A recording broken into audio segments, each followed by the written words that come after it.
Good evening and welcome to the Monday Agenda. The Monday Agenda today is delighted. Officers dismissed for soliciting bribes.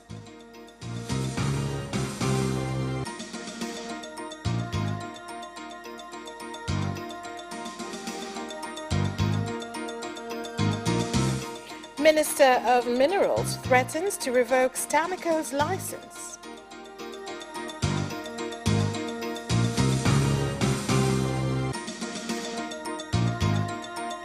And in sports, Kim Paulson is appointed TAIFA Stars coach after Ndairagije exits.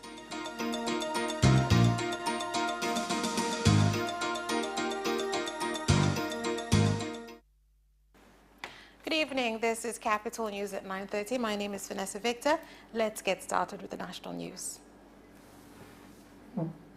The Minister of Industry and Trade, Geoffrey Mwambe, has directed Tanzania Bureau of Standards, TBS, to dismiss 3 officers of the Bureau that are alleged to have gone to Smart Industries Limited, Kijitonyama, along with police officers for deceptive purposes, as well as for soliciting bribes on the excuse that they went to inspect the industry's goods without TBS's knowledge.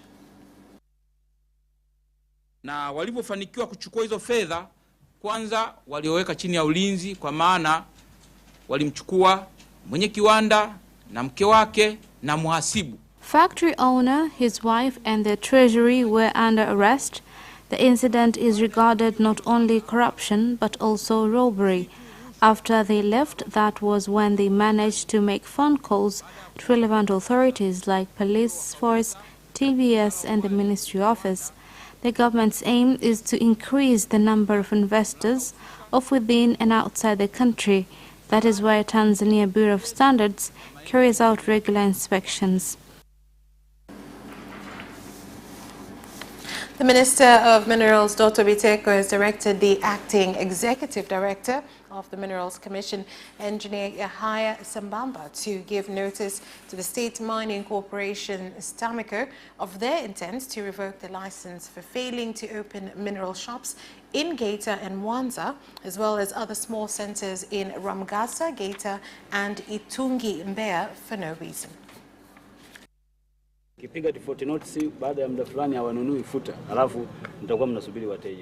Let us prepare ourselves for competition. I give you until March to buy gold. Otherwise, your license will be given to somebody else. Employment is key in growing individuals and nation's economy. Those who will be employed here, their incomes will increase, as well as the whole chain of suppliers. Essential multiplying effect will increase. Proper infrastructure will be in place so as to accommodate many people, since it is going to be a trading center. Matarajio kwanza ni ajira, pili kuleta thamani kubwa sana. Our expectations is create more jobs, give value to all miners from small-scale miners to large-scale miners in the country, and end exportation of minerals. Experts have said everything will be done in the country, from mining processing to buying processes. Some party members ousted from Chama cha Demokrasia na Maendeleo Chadema, including Halima Mdee, Esther Bulaya and Jessica Daudi, joined in the case of 27 members of the party who were taken before Kisutu Resident Magistrate Court in Dar es Salaam, where preliminary charges against them were read. The charges included conducting illegal gatherings, as well as not following the directive by the police force, and destruction of property. The accused, whose charges were read by Senior State Prosecutor Mkunde Mshanga, aided by Senior State Prosecutor Renatus Mkude and Faraji Nguka, before Resident Magistrate Huruma Shahidi, will continue to be out on bail until May the 15th, when 22 witnesses will be called to the stand. And the Deputy Chairman of Tanzania Electricity Supply Company, TANESCO's Board Ambassador, Dr. James Nzagi, has reassured investors inside and outside the country that want to invest in industrial projects that electricity produced will meet their needs. Kituo hiki wanazalisha megawati 68 kutoka kwenye mashini mbili ambayo kila moja inazalisha 34. This station produces 68 megawatts from 2 machines that each produce 34 megawatts. What we have seen here is that there is enough electricity. Any investor whose routines need electricity are assured of reliable electricity. Na kuzuia hiyo itatusaidia bwawa hili lisipate maji, na hata tukifanya zoezi la kuondoa maji, kuondoa litope, ili litatoka na bwawa litabaki kuwa safi. Yetu ni kwamba tuweze kuwanya, maana tukiendelea kuchelewa mvua hizi zinaponyesha. We want to speed up the work before the rain season. All that is seen on top is mud, which is pushed towards the plants. Prime Minister Kassim Majaliwa has said that the contributions made by the former MP of Muhambwe, the late engineer Atashasta Ntitie, will only have meaning if the positive actions made by him during his life are remembered and emulated.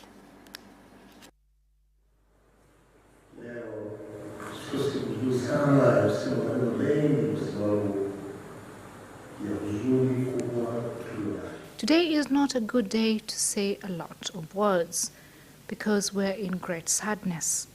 The late Ntitie was a public servant for a number of years, but he also served very well in the ministerial capacity.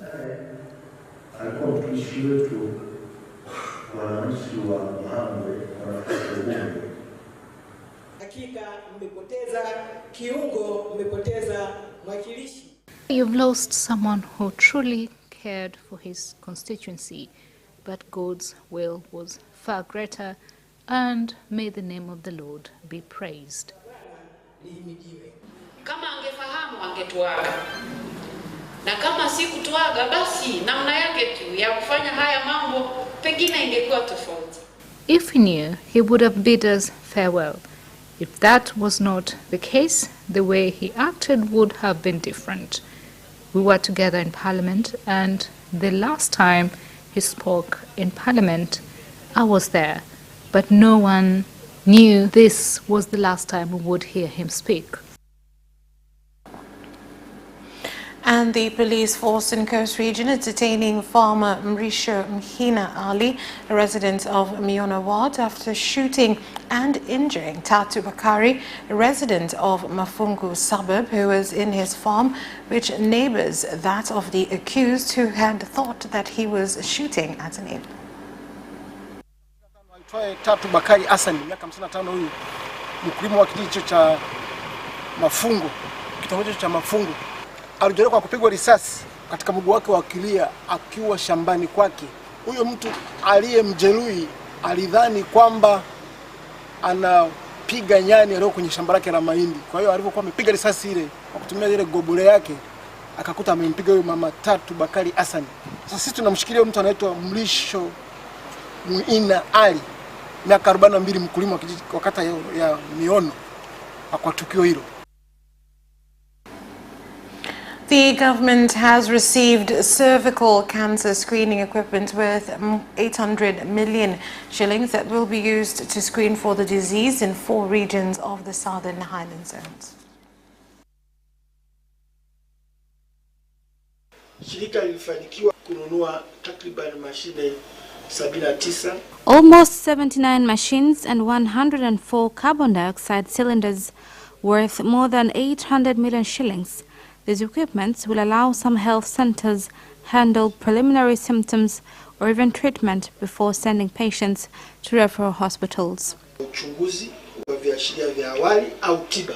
Milioni 800 ionekane kwa macho na kwa manufaa ambayo wananchi wanapata.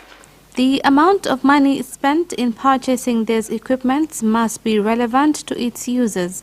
People need to fully benefit from investments done by the stakeholders in supporting certain services. Cervical cancer treatment is good. Previously, many families lost their loved ones from the disease because of lack of treatment.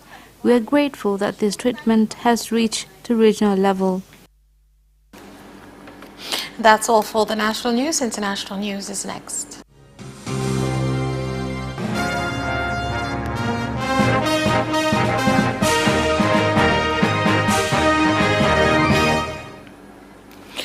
And in international news, Rwanda has become the first East African country to vaccinate employees facing the risk of becoming infected with the coronavirus, as well as the elderly.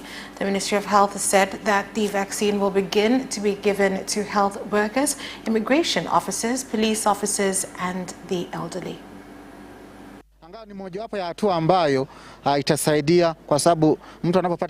This will help because when one is vaccinated, he's protected from the disease.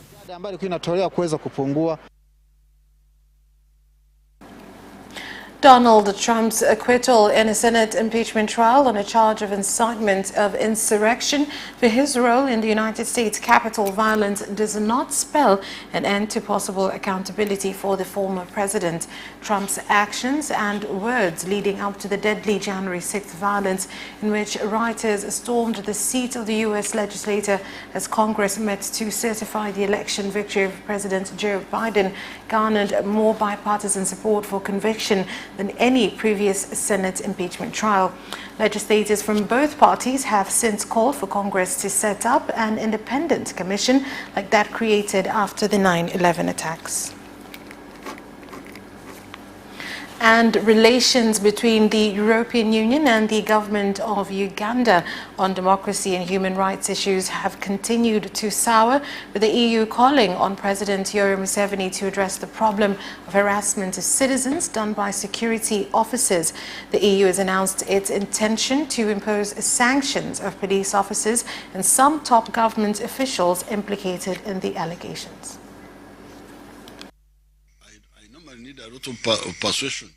I need a lot of persuasion to travel abroad. Why does anyone think that Africans care about visiting the EU? The matter has no importance, and those who don't understand us will understand us later. Part of the problem is the problem is people do it and get away with it, and there is no way they would be made accountable because they target the opposition.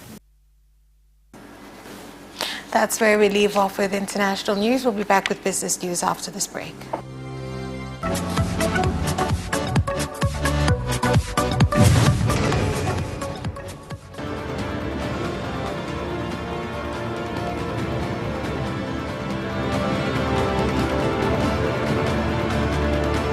Watch Business Edition as we talk to business leaders and experts in sectors that are transforming Tanzania's economy. We believe that the driver is the customer. To change the mindset of traditional HR to the digitalization. Make sure that everybody can get some access to financial services. And once we understand the vision of our leaders, we then need to be behind them and help them in achieving that vision.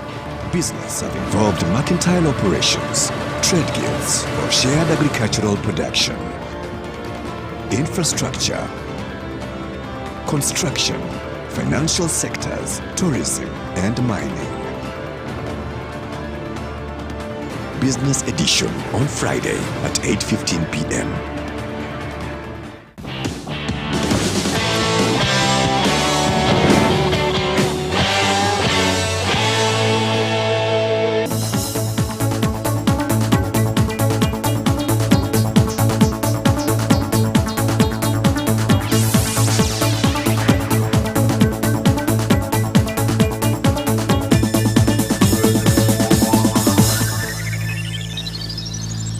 Welcome back, and now in business news. The value of investment on Treasury bonds at the Dar es Salaam Stock Exchange in the week ending 12 February increased to 15.21 billion shillings, up from 14.45 billion shillings at the end of the first week of February.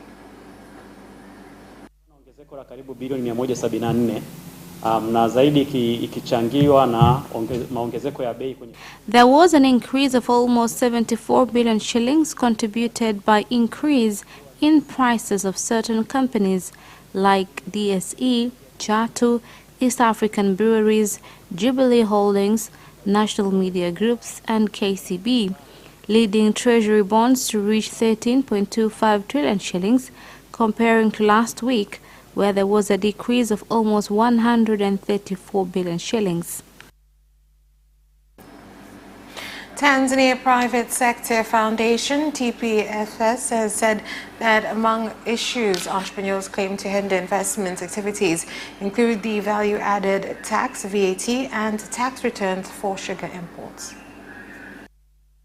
Wafanyabiashara na wawekezaji wangependa lishughulikie kwa sababu traders and investors are saying that their finances are being on hold for a period of between 3 to 5 years, which is a long time, causing them to incur heavy running costs. Tumepanua bandari, tunataka tu attract meli nyingi zije. Expanding the port is an attraction for more ships to dock at our port. It is our duty as their agents to raise awareness towards these challenges. Ubungo District Council in Dar es Salaam has launched a business council with the aim of improving the business and investment environment by bringing together stakeholders in the private and public sectors to address various business challenges. Kwa lengo la baraza hili ni kuweka mawazo ya pamoja kati ya sekta hizi mbili ili ziweze kushirikiana. The aim of this council is to bring these two sectors closer to come up with solutions they face, as well as looking for other opportunities faced by traders in Ubungo Municipal. Nategemea kwamba baada ya baraza hili, baada ya uzinduzi huu, after the launch, we're expecting that all stakeholders will play their roles well by abiding to rules and regulations set.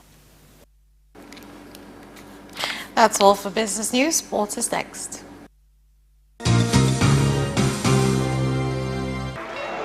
Away first time, good start from Bolt. Bolt leading a moment and going away. Gay trying to go with him and he's being dragged through to second place, but he's going to win it by 2 meters. Away first time, good start from Bolt. Bolt leading a moment and going away. Gay trying to go with him and he's being dragged through to second place, but he's going to win it by 2 meters.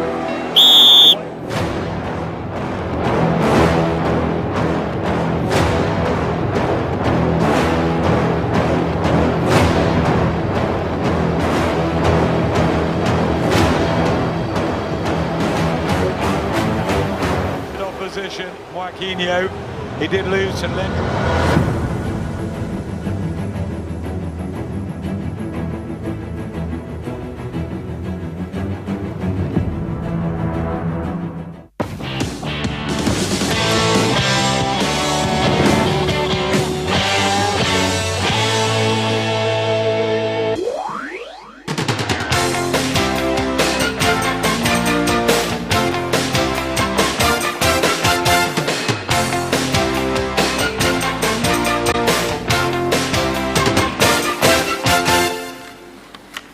And now in sports.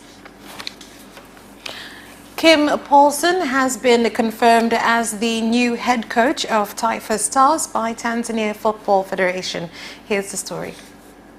The federation believes the 61-year-old is the best candidate to help the East Africans meet their targets. TFF has appointed Danish Kim Paulson as the national team head coach, effective immediately, read a statement by the federation. The Burundian was appointed to replace Emmanuel Amunike of Nigeria, who was let go after a poor show at the AFCON in Egypt 2019, where TAIFA Stars finished without a point after losing all 3 matches against Algeria, Kenya and Senegal. Ndairagije left his position after Tanzania struggled in the recently concluded African Nation Championships in Cameroon. He helped TAIFA Stars qualify for the tournament, meant exclusively for players doing trade in their own domestic leagues. AS Vita club coach Florent Ibenge has conceded that Simba Sports Club deserved to beat his team in the first match of the CAF Champions League group stage on Friday.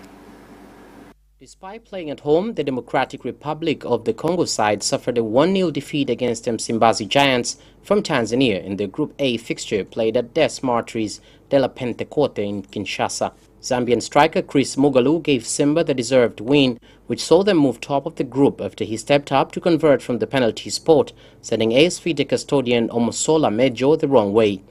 Ibenge has now admitted that Simba were the better side during the match, as they mastered his plans and destroyed them. Thomas Tuchel says he is striving to be an unpredictable character in the Chelsea dressing room and that he doesn't do stuff to be loved. Tuchel has overseen a swift turnaround in fortunes at Chelsea since replacing Frank Lampard in the dugout last month, with 4 wins recorded from his first 5 matches at the helm. The German has been able to bring the best out of previously inconsistent stars such as Callum Hudson-Odoi, Jorginho and Timo Werner, while also endearing himself to the media, but he claims to be a tough taskmaster behind the scenes at Stamford Bridge. Speaking ahead of Chelsea's clash with Newcastle tonight, Tuchel told Sky Sports, "Just because I'm trying hard to be kind to you guys does not mean that I am trying too hard and that everybody loves me in the dressing room, because this simply does not exist." Jose Mourinho admits he has made wrong decisions with Gareth Bale and Dele Alli this season, with the Tottenham boss eager to have as many good quality players at his disposal as possible. Bale and Ali have not always figured in the Portuguese plans, with the Wales and England internationals struggling for form, fitness and faith. Mourinho has been critical of the pair at times, leading to questions being asked of their respective futures, but the Spurs boss has suggested that he will be whipping the slate clean. Bale was returned to familiar surroundings during the summer of 2020, with Spurs putting a season-long loan agreement in place with Real Madrid. Rafael Nadal looks to be peaking at the right time after brushing aside Fabio Fognini to reach the quarterfinals of the Australian Open. The second seed came into the tournament with serious concerns of a back problem, but revealed after beating Britain's Cameron Norrie in the third round that it had finally started to improve. Fognini came from 2 sets down to beat Nadal at the US Open in 2015, but after failing to convert a lead in the second set, he swiftly succumbed to a 6-3, 6-4 and 6-2 defeat. Nadal, who is bidding to win a record 21st Grand Slam title, has not dropped a set at a slam since losing in the quarterfinals in Melbourne last year to Dominic Thiem. And that sports item ends our news bulletin. On behalf of everyone who worked to bring you this bulletin, my name is Vanessa Victor. Thank you for watching and have a good night.